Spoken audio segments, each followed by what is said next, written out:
Saudara, Festival Layang-Layang Internasional ke-42 resmi digelar di Weifang, Provinsi Shandong di Tiongkok.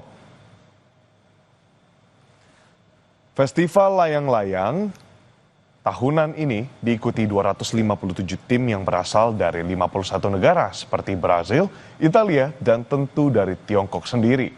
Mereka membawa layang-layang berbentuk menawan yang penuh warna-warni. Festival layang-layang di Weifang digelar selama 7 hari untuk menyambut datangnya musim semi. Menerbangkan layang-layang menjadi salah satu aktivitas yang baik untuk dilakukan di hari yang cerah seperti musim semi.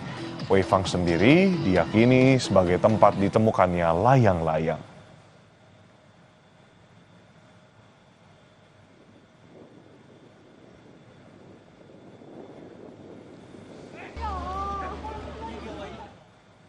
Masih dari Tiongkok, saudara, pameran Canton ke-137 dibuka, di mana jumlah pembeli asing tercatat mencapai rekor tertinggi.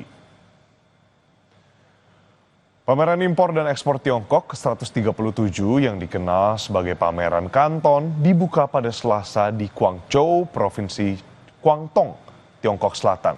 Hebatnya, jumlah pembeli luar negeri yang hadir melampaui 64.000 untuk pertama kalinya dalam sejarah acara tersebut. Meskipun tekanan tarif dari Amerika Serikat semakin meningkat, banyak pembeli percaya bahwa produk Tiongkok menawarkan keuntungan signifikan dalam hal kualitas, efektivitas biaya, serta inovasi. Di mana hal ini membuatnya sangat populer di berbagai pasar di seluruh dunia.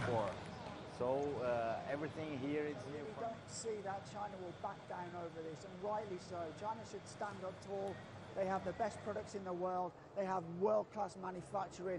China fabricating every product in the world. And more.